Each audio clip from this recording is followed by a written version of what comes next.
The topics and opinions expressed on the following show are solely those of the hosts and their guests and not those of W4WN Radio, its employees, or affiliates. We make no recommendations or endorsements for radio show programs, services, or products mentioned on air or on our web. No liability, explicit or implied, shall be extended to W4WN Radio, its employees, or affiliates. Any questions or comments should be directed to those show hosts. Thank you for choosing W4WN Radio.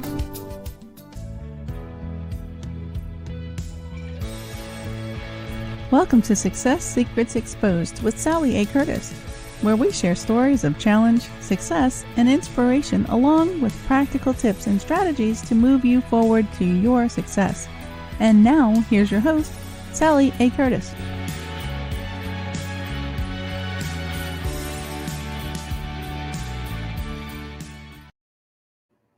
Good evening, good morning, and good day to you all. Welcome to another episode of Success Secrets Exposed. This week's episodes, we're going to be talking about the leader's leader. And for those that know me well and have been listening to the show for a while, I love nothing more than being the wind underneath somebody else's wings. In other words, I like shining the light more than anything on other people. And it's not normal for me to take the limelight as such. So today we're going to have an intimate conversation with Garry Prigg and myself. He's actually going to be interviewing me and discussing the ways in which I shine the light on other people and why I like being in the background of other people's success. Now, Garry Prigg has been on the show before, so many of you may remember him. He is a transformational strategist for business and personal self-mastery. So without any further ado, I'm actually going to bring him into this arena and we're going to have that great conversation today. Good morning, Garry. Good morning, Sal, and good morning to all of your followers. It's great to have you here. And how are you feeling, Sal? Yeah, I'm really great, thank you. Keeping well and truly out of mischief. A little bit cold and a little bit chilly today in Adelaide, but good, thank you. Right. It's interesting. So often you're the one that does all of the work for everyone else, and you're in the hot seat today because we're going to have a talk about you and who you are, and how you change people's lives. Yeah. How do you feel about that? Excited and apprehensive. Isn't it interesting? So often leaders are the ones that go out there and they're the ones who will help affect change, be transformational masters in their own way. But as soon as the light is put back on them, they just seem to withdraw back. Yeah. And because I've seen what you've done and how you've changed people's lives, I just want to acknowledge your courage that you're the one that's going to be asked the questions today, because you've got an amazing story to sell. You really have. Well, to sell and tell. Yeah. So there are no holds barred today, you know, Sal. Yes, I was a bit fearful of that and excited at the same time. And I'm very aware that that's the space you're going to come from. So we will see where it ends up and goes. Yeah. And look, the outcome, though, is that this will have an awakening effect on some of the things that you're doing yourself and in business. But also there'll be a lot of terrific information you will pass on to other people that they can take into their personal life or into their business life to assist them to become more successful. So one of the first questions that I'm always interested in is who is the person I'm talking to? So who is Sally? Who is Sally Curtis? Okay, so long story short, and I was pondering on this morning actually and remembering some of the childhood scenarios, because I was typing to a girlfriend the other day because she was talking about birthdays and my birthday coming up, and it's like, oh, I don't like birthdays. And she actually asked me why I didn't. So, of course, that became very reflective. So Sally Curtis is actually the person that for many birthdays as a young child actually hid underneath the dining room table when people sung me happy birthday. So this gives you a bit of an insight as to why I actually like being in the background a whole lot more than I do like being in the foreground. In saying that, obviously I'm a professional speaker as well, so I am also a lot at the front of the room, and I like being at the front of the room, but I actually like being the success instigator behind other people, my greatest love is shining a light on other people. So Sally is both extroverted and introverted. I've loved nothing more through COVID than wearing my Ugg boots and tracksuit pants and dressing from the desk up, which was a phrase coined by Warwick Merry. But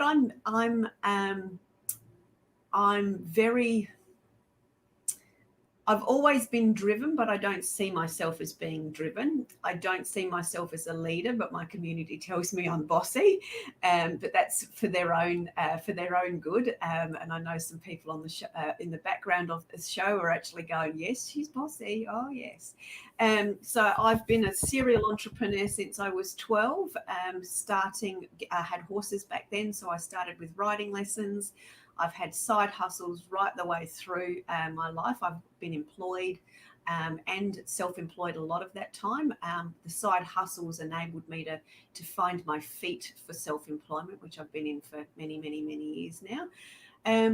But I'm a single mum and with a wonderful 17-year-old son, Rory, who I dote on terribly and love every minute of it.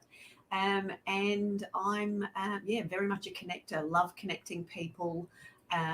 Again, that's all about seeing the giftedness in other people and going, oh, actually, you need to connect with that person because I see together. So I see the inner geniuses and how they can work together. So right. That natural skill of being a connector has always shone through for me, which is probably why I do so much around teaching people how to network and grow their businesses through. Right. Now we'll come into that a little bit later. Yeah. That's a pretty broad description. What I find interesting is that the little girl hides under the table at her birthday celebrations. And I just wonder, kind of historically, we're all influenced by our environmental background. Could you trigger anything that would have caused you to want to hide under the table? It was probably my brother, and I don't know this. All those damned older brothers, I know.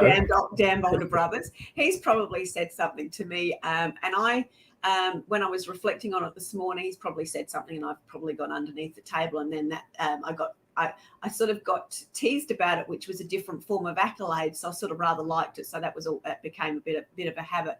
But I actually thought about the birthdays that I really, really loved. And the birthdays I've loved is when I've been in control of them. So I think that probably says I'm just a control freak, which I know I am anyway. So. Well, it's interesting, though, that, that influence at such a young age of being under the table to hide, was that in the space of you fearful or attracting attention? Attracting attention.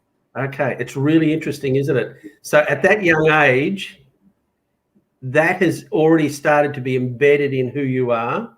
Yeah. And if you go along in your life, has that played out on a regular basis? In different ways, yeah, very much so. So I will do the whole front of the room and do the presentation and all the rest of it, but don't like the applause at the end of it, or feel very uncomfortable at the applause at the end of it. So I'd rather get on to, the next bit. So there's those little demonstrations that I've had to relearn as a speaker, where you've actually got to, accept the claps and, the accolades, and actually stand there and, give them the gift of expression for, what they've experienced through you. It's really interesting, though, that so often successful people literally get onto the stage of their life, but they do like to extricate themselves from it and go into a sense of real peace and tranquility, or no, don't talk to me. Now, that's an interesting factor as well, because a lot of times when people do that, they start to give away their own power and their own energy.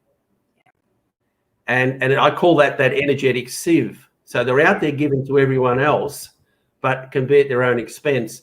And what I've loved in our conversations over the last year or whatever has been how more and more you've stopped being never that you've been selfish, far from it, but you become more self-full, focusing on yourself, and by doing that, your power has become more exponential. Yeah, it's fascinating. Yeah. So you've got a great heart, and you're very compassionate, and you just love giving to others. So we're just going to shift gears a little bit here now. Having had so many years of business experience in a diverse range, you bring together for business people some actual, not theoretical, but practical experience where I'm sure along the way you've made some mistakes. But as we learn from our mistakes, that gives us a more powerful or an insightful way of how we deal with the next challenge. So if we apply what you've learned to business, what are some of the mistakes that you've observed business people actually bring upon themselves? I think that from my reflecting back on my own, and a lot of these examples are ones that I've done, so I sort of try to help people mitigate them as quickly as possible. I think the biggest one is that not trusting yourself enough to do that. And the reason I say that is because most people have a fear of failing. But one of my signs that's just up over the top of my computer is, failure is success. To be successful, you do actually have to fail. So there's a number of different things that I think people hold back from. So if we use the example of holding back like I did, or hiding under the table like I've done, there's a number of things that people do. And the first one is because I work with speakers, coaches and consultants predominantly, they're often told the tale to create a signature program. Which is true in an essence. So they create the one program, which you can always have that signature program eventually, but you don't just start with one. Because I see so many people as they launch their business for the first time start with one program that they want to deliver and that they think is going to be the marketplace is going to want, and it doesn't actually sell because something's not quite right.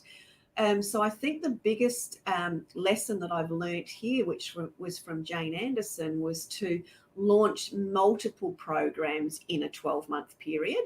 An example is launch 20. Jane often will launch 20. I've launched up to 17 in a 12-month period, but 3 of them have only stuck. So it's the ability to go, the market sounds like it wants this, let's give them this program, and then get feedback on it. And then if it flatlines, you get rid of it. And then you create another program that's similar to the one that you first started with, but you have now got the lessons from the learnings from that one. And you've gone, right, well, now let's do that. And you get to fail forward faster, and you actually find the great equalizer of what your market is actually needing. And for me, that's really what's contributed to my growth in the last probably 3 to 4 years, is that ability to feel comfortable in failing programs and going, yeah, that didn't work, or and it's just transforming. It's the evolving. Yes, yeah. And that was going to say that word failure is something that's got a really, it's a diminishing energy around that word. But I'd like the word finessing. So as you're doing things and they're not quite working, what do? Some people either stop and give up, others will keep flogging a dead horse, or they start finessing. And it's that finessing that starts to bring a real sense of excellence and using that expertise. And I love reflecting back. Who was I, for example, 3 years ago? Like, who were you 3 years ago? What have we learnt on that journey? And the longer we stay in that space, it's just not the skill, the expertise that we have. With time goes by, we get a thing called wisdom. Yeah. The intuitive kicks in. And that's what I've loved about you, is that you have an intuitive. You can listen to a conversation. You don't prejudge. But when you've listened, the intuitive kicks in, and that's when that moment of, wow, this can work to help this person. Now, you can give that information to the person. You can give them as much help and nurturing and encouragement. What happens when someone just doesn't buy into it? They're not ready for it, or they're giving you a block. How do you overcome that for them when you know it's in their absolute best interest if they get on board? The line I often say to my clients, it's not about me, it's about them. So the bottom line is, until they're ready, they're not ready. Yeah. they're not.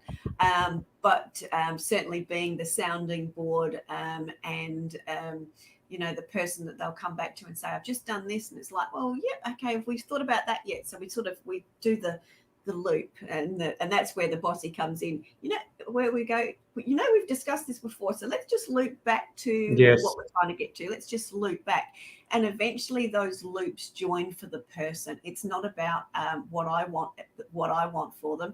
I can often see a path that's 6 steps, whereas their path that they need to take is 12. And I know in my own case, frustrating the crap out of other coaches is because my process has been a 24-step process, and they've seen my process to be 6. But we have to have the level of evolution that we need to be able to get to that point of finessing. And until we're ready, until the penny drops or something lands for us as it relates to us and as it relates to the audience that we serve, it's not about my timing. It's always about the other person's timing. What about if I come in from a slightly different angle on that we are all, again, products of our environment, our genetic inheritance. So people, in many cases, are stuck. Do you occasionally think it's worthwhile to challenge people, literally challenge them, to see if they can step out of the old habits, beliefs, and attachments they have? Absolutely. I have. That was Peter. Peter's experienced the Sally Bossy. I do think it's very important to challenge people, but a lot of people are uncomfortable with challenge. So again, it's meeting them where their level of challenge is. Usually part of my process of getting them to seeing something is by asking them different questions to get them to see something. And I do spend a lot of time mapping stuff out on whiteboards with clients so they can actually visually see where the progression is. So it's not sort of theatrical in their head. They actually get to see the sort of the steps, and then they come to their own conclusions. And I think, yes, you can challenge people, but if you challenge them too much in the wrong way, then they back off. And you don't get them forward enough to be able to take them through that conversational challenging. Yeah, I think in that space, and everyone's journey is their own, but part of that journey may have been that you've been manifested into their life to actually challenge them to a degree, to get them to go forward or to break out of that lockdown space that they're in. And I think one of the great questions in life, whether it be your personal life or in business, is to ask that question: are you happy with where you are now? And really play with that question. Are you happy with where you are now? Okay, well, what's not working in that space? How would you feel if we were able to get rid of that particular block there? So it becomes that small, dismantle the fence, so to speak, to then clear that space and start with a new foundation. But I always like to leave people with a challenge rather than say, okay, that's fine if that's where you sit. But I always like to leave them with a challenge and embed that thought. How would you feel if you didn't have that happening now? How would you feel if you had an extra 5 clients per month? How would you feel if you were taking 8 weeks off a year in holidays? And it's by asking that question and planting that seed that it starts to then germinate. And invariably people will come back and say, hey, I haven't had a holiday. I want that 8-week holiday. Can you show me how to do that? And then you can map it out. Yeah. And that becomes a very different question with a very different evolutional intent. Yeah. And I think that one of the things I love about what you do in the process is that you are a great asker of questions. Yeah. And the secret of asking questions is when you ask it, you shut up. Yeah. And you let the person sit in that space, because that's when they start to really tap into what their past is or what the creative juices are that are waiting to be released. Very true. So we've talked about what challenges people face that are limiting or restricting who they are as a business person. Let's share a couple of examples of what you actually do to elevate people And a couple of examples of, in your avatar of who you are, the businesswoman, the successful businesswoman, what is your avatar client, and an example of who you've been able to assist in that space? So typically my clients are very much in that speaker, consultant, coaching space. So they're generally somebody that's got a community that they want to serve. They're very clear on who their community is. They're very service driven, very community orientated, and they've got to the point where they understand what their impact is for the world or for the community that they serve. Often what's happening for them is they're wanting to be able to do more. Sometimes that, for some of them, that does mean an increase in revenue, even though they're very, very service-based, service and heartfelt driven. But they're just wanting to be able to get to that next income level, because that income level ties them into the capacity of what they want to be able to give away. So there's that really nice circulation of both income driven and outcome driven for their community. And often what happens for them is it's two scenarios. They're either at the starting point where they're about to get a team, or they're about to expand a team. So and getting a team member is often just a VA or a virtual assistant or an executive assistant or a business manager into their business. And a lot of the things that they don't realize is that they actually have to slow down and stop to actually be able to bring somebody in. And this is often because they've been doing, as we all do, their business intuitively and instinctively, and they just go through the motions because they know it inside out. But what they haven't done is built some simple systems along the way that actually help them to duplicate themselves. And that's ultimately why they're bringing another person into their business, is because they need to duplicate themselves to be able to do get some of those tasks done. So that's something that is really relevant, is to, as you're growing, try to get some simple systems in place, because I see the end result of that is where, and I've done this myself, is where they're fatigued. They're fatigued in trying to grow their business. They're fatigued because their marketing's not quite right, and they're stuck behind the computer way more than they want to be. And there's many layers to why that occurs. One, as I said, is the support staff and not realizing that they're going to have to slow down to be able to bring somebody on, because most people want to bring somebody on to speed up. The other thing is that they're often not consistent in both their marketing and their business development actions. And this is where the team member comes in, that they're wanting to the team member so they can get back to doing something. Can I ask, what do you mean by that? They're not consistent. Not consistent. So consistent for me is they've got lumpy everything. So they're on the roller coaster ride. Often their income can be lumpy in that it goes up and down. Their posting to social media is up and down. They're not doing their e-newsers on a regular basis, or they're not having regular conversations with the right clients on a consistent basis.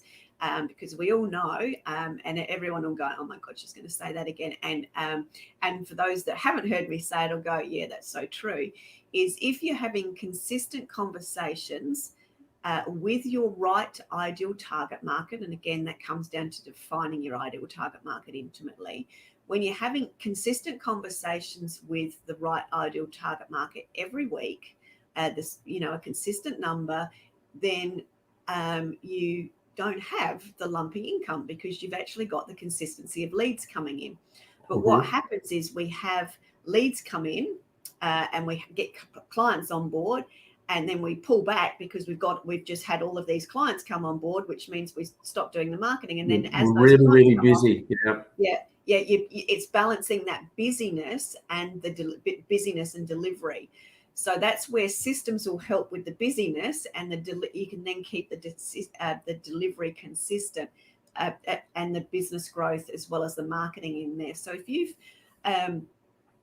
And the key here with the consistency, and this is something that I'm always saying to clients, because every social media guru will say, hey, you need to be on use whatever platform you want to be on all the time, 2 times a day, blah, blah, blah.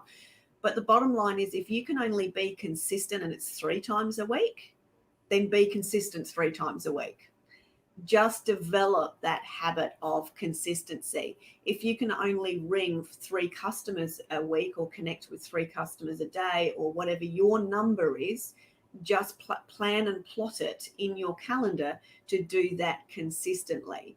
Find where your numbers are, and just do it consistently. And that gets back to allocation of your own personal management of your own time. In doing that. And again, whether it's 3 or 5 phone calls a day, if you add those up, 25, 5 phone calls a day, that's 25 for the week. That's 100 contacts for the month. And then with that 100 contacts, then your figures are going to wash out. You may end up with 4 or 5 new clients out of that percentage. Now, excuse me, sorry. One of the things that I wanted to get into there in more detail, in mapping out a program for someone, is it over a 3-month, a 6-month, a 12-month period? Because I remember talking about this a while ago, was that, you can have tiles designed for people that you just roll them out every week or every, twice a week. They're already preset to be rolled out through their social media. Can you explain how that example works? Yep. So that's so I'll just explain those 2 things. And this is where, from a business perspective, my whole philosophy is around helping people to leverage what their existing resources, which is their inner genius, their content that they've already created, the conversations and the connections they already have. And that my core action within my business is around this consistency piece. So to explain what Garry means by the social media tiles is, as a content repurposing agency, we help people turn their book or their article or their ebook into visually stunning graphic tiles. So if you think a hardcover book into a beautiful photograph with your inner genius on it. So just for those that are listening in that can't see the hands waving. So a visual graphic tile is literally like receiving a postcard from a loved one overseas that you haven't seen for a while, and you get that postcard in the mail and you go, oh my God, isn't that picture stunning? That they clearly look like they're having a great time. So there's emotional connection to a graphic tile. So that's what we do, is we take people's written content or spoken content and turn it into visually stunning tiles that they can then roll out on a consistent basis within their social media. So that's the marketing element. We also, from a business development perspective and a strategy perspective, look at, okay, what programs are you selling for the quarter? What events have you got coming up, and those sorts of things. So yes, we create the tiles based on someone's inner genius, but we also choreograph it, the conversation and the rollout of that to align with what the conversation is, or the steps are taking them to something that they're selling or program that they're launching, or whatever the case may be, or whatever change they're trying to make within their community. The other thing from that consistency piece is because a lot of the clients that I work with are on LinkedIn, we actually also help them create those business conversations on LinkedIn with their LinkedIn connections, creating new ones as well as re-engaging the existing ones. And again, we have that consistency of building the right conversations with the right people through our LinkedIn lead generation. And then that marries into the consistency with the social media posting and those sorts of things. And those 2 products really, or I refer to them as products, came about because I saw the gaps in the marketplace, because I saw the frustration people were having in that ability to actually be consistent. Because I remember going back from myself 5 years ago, I hired my first VA, who's actually still with me, and this is part of the power thing. And I literally said, here's here's my inner genius. Wasn't very much back then. Here's my inner genius. Go do my social media. I'll see it in a month's time because I don't want to touch it. Off you go. And I think that's how many people hire their first person to help them, is that they like when you go to the accountant in the old days with your shoebox full of receipts and that. You hand it over to the accountant. All of your power and all of your financial well-being, you hand it over to the accountant, and you get this beautiful, report back, but you don't look at it, you just file it away. So you've sort of not had any acceptance or acknowledgement of the shoebox.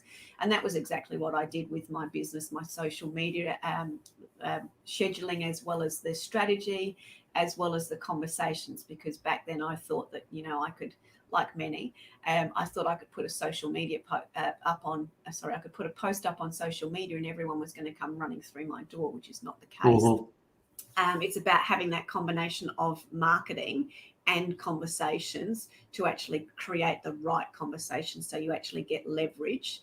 You leverage into the right conversations at the right time, and you end up with consistency in your business.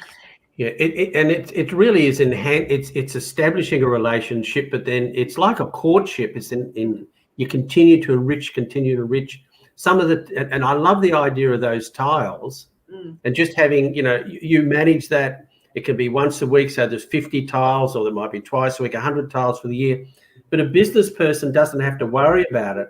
And what I like what you've done is that if there is a slight shift in the dynamics of where that business is going, you've created a pathway to get there, but you can then recalibrate it, and your tiles can change as that business is evolving as well. Yeah, very much so.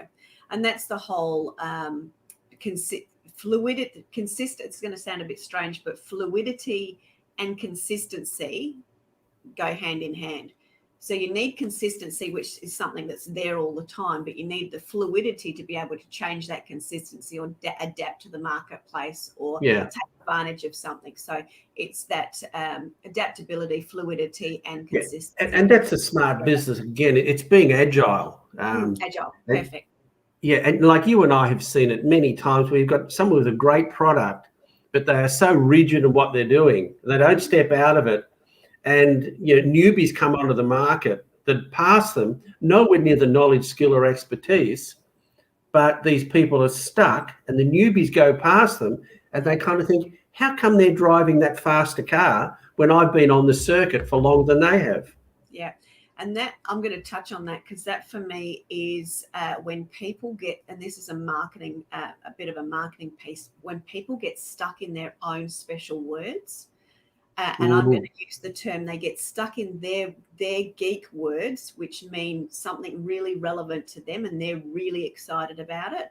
The easiest way to explain that is when somebody's, I've got a couple of clients that are science-based and doctor-based, so they're really in that scientific doctor space, and they know the information inside out, and they're absolutely brilliant at it.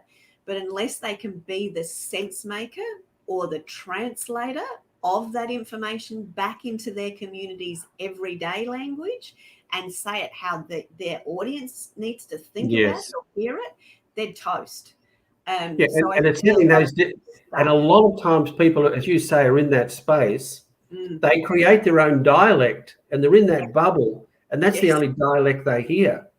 Yeah. And I see you, and a couple of times that's really, I thought has been brilliant. You actually, while they're in that bubble, you actually are the person who has the pin to prick that bubble and to bring some freshness and clarity into what they do. Yeah.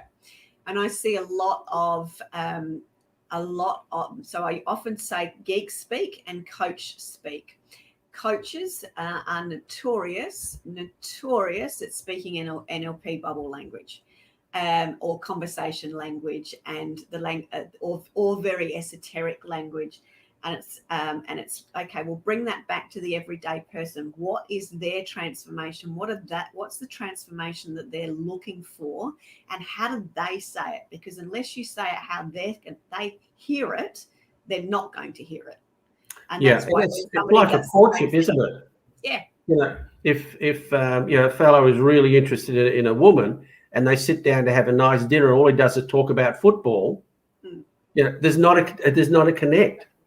And one of the great lessons is always asking a question and giving that person the chance to be able to articulate what they're thinking. So rather than us lay our beliefs necessarily, not beliefs, but our way of speaking, by asking the question, the clients actually will tell you what they're seeking.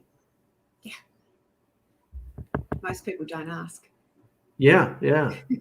or they do ask. They don't listen because they're preparing to say what they wanted to say in their geek speak, and they've completely missed the point. Correct. Yeah. So let's just move that forward then. We've talked about what doesn't work and what can work. Let's just take it now where you see the market going.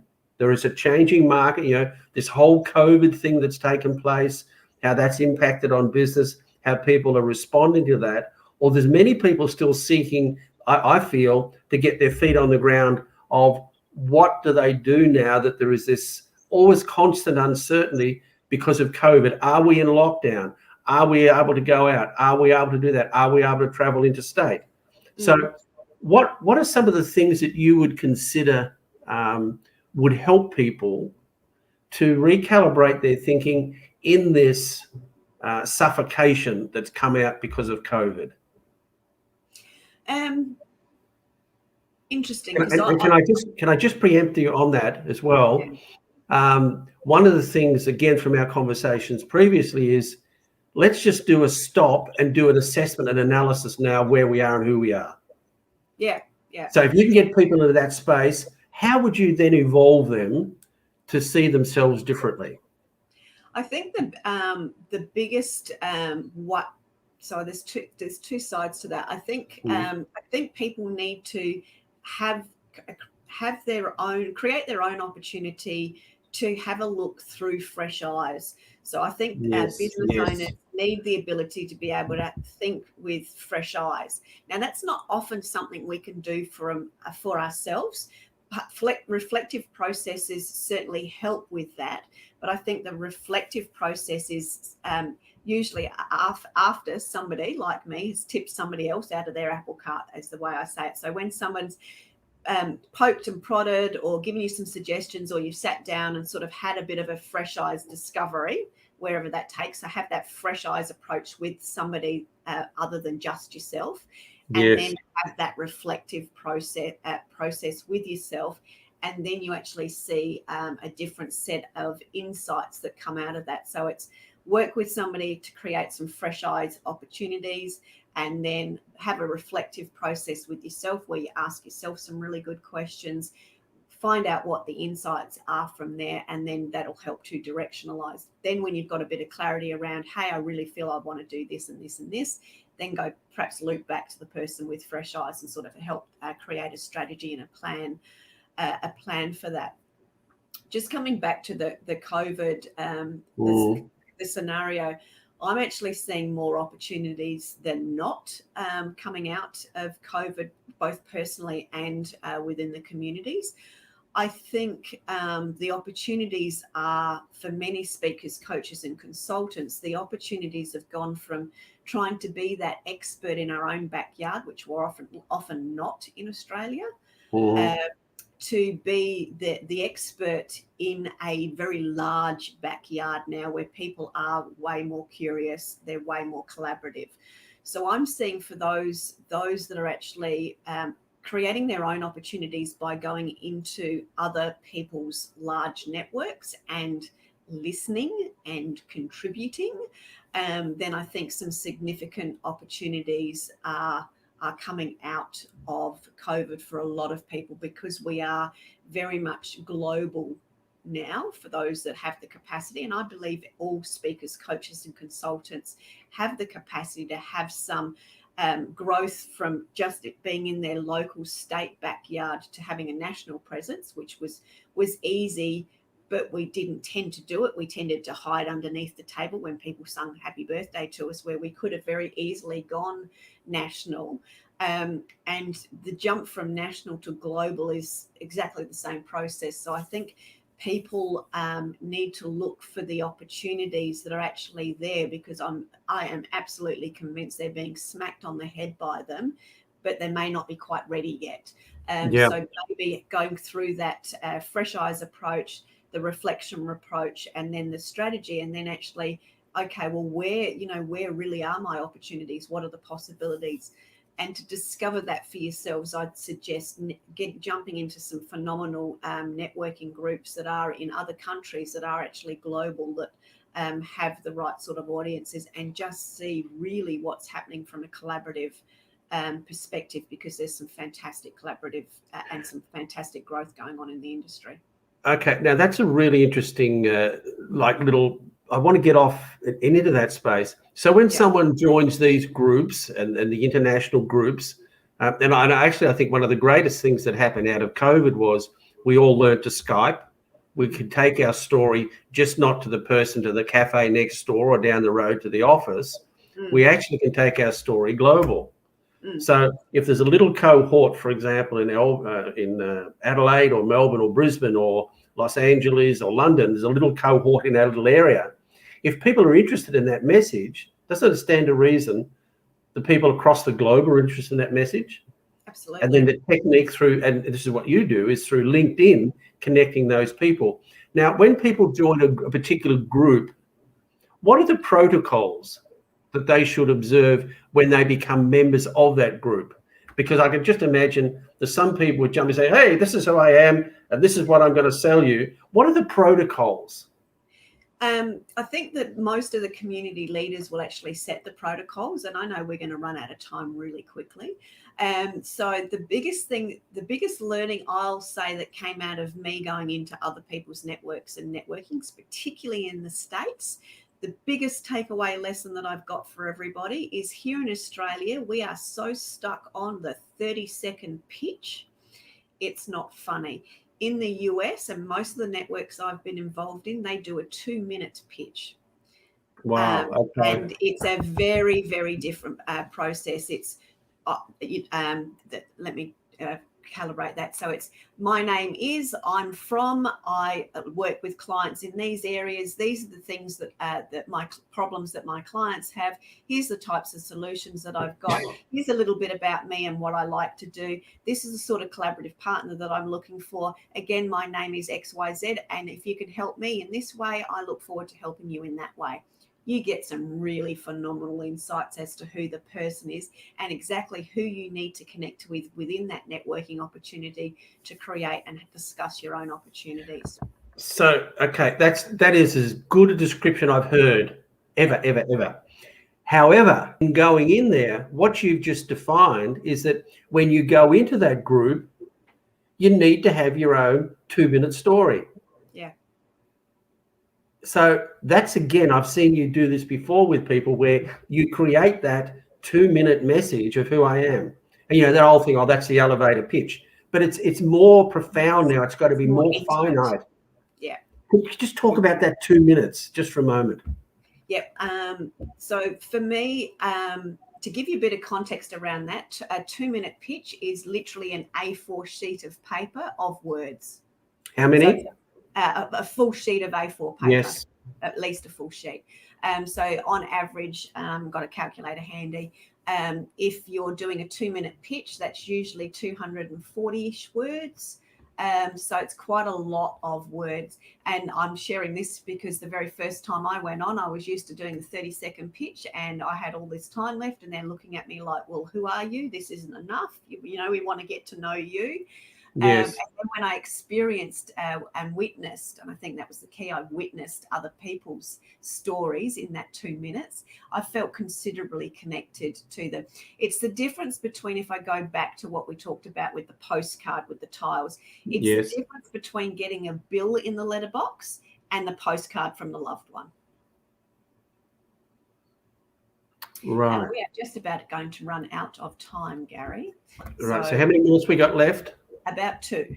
Okay. Oh, no, 5. Rebel's just told us we've got 5 left. Thanks, Rebel. Thank you. So as we start to wind this up, I think this has been an amazing experience for you, because I know you're one of the most beautiful people I've ever met. you have got the most extraordinary business brain, and yet you hide who you are, as in the person behind that's under the table. Yeah. And that person that's under the table is who we see on the screen, who we see walk into the boardroom, who we see walk into our business or through Zoom. And everyone who watches this video, I've seen this lady work and perform, and I've seen her change people who have got great skills and expertise, but hide under the damn table. So stop hiding under the table and get out and talk to this lady. You know, having a 5 or 10 minute conversation, you know, with Sal can open up your business. It can give you more profit, but I also know it means you don't have to work in your business as much. So Sal, as we close down, I just want to say thank you to you for creating this, because your messaging is a gift to business people. And when your gift to business people is making their life easier and more enjoyable, they then take that part of their life into their private life. So this is just not being, oh, I'm helping people in business. This is their whole of life plan that you're working on. Yeah. So what's the one last message that Sally, who's not under the table, who's standing on the bloody table now, what's the one message that you would like to finish off on? I would say come out from under the table, stand on that table, find some new networks, go into discovery and curiosity mode, because through doing that, you'll discover more about yourself. You'll certainly discover some more opportunities and collaborative opportunities. And you'll also find that people are actually incredibly supportive, and they actually do want to do work with you. And I think that's been the biggest thing that's come out of COVID for a lot of people, and certainly what I've seen personally myself, the level of collaboration and humanness that is out in that marketplace is actually waiting there for you. You've just got to get out from underneath the table. Yeah, it's that compassion and empathy. And people are waiting to embrace who we are. So rather than have the fear of failure, let's have that real passion of success, and that can be in our own way. So Sally Curtis, this has been an absolute delight, and you've done yourself proud, young lady. So I wish you well, and to all of your audience right across the world, they're blessed to be in your space. Beautiful, thank you.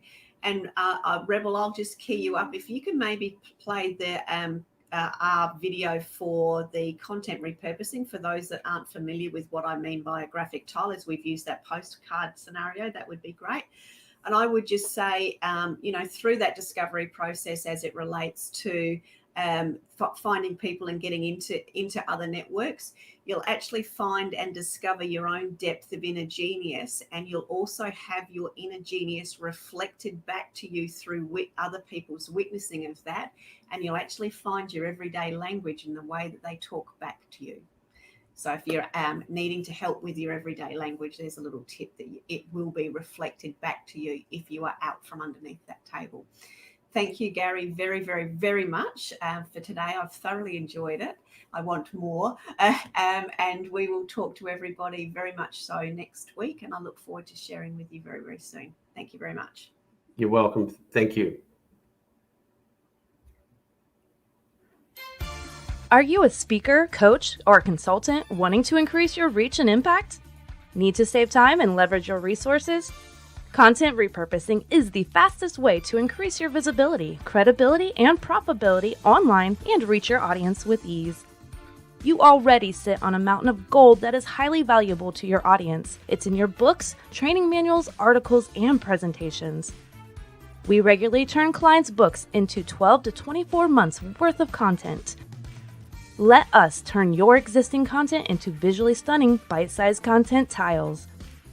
Content repurposing is the easiest way to turn your past into profits. Turn your existing content into bite-sized glitter that you can sprinkle everywhere with ease to attract your ideal audience. Let us amplify your voice, your message, and your impact. Find out more at sallyacurtis.biz.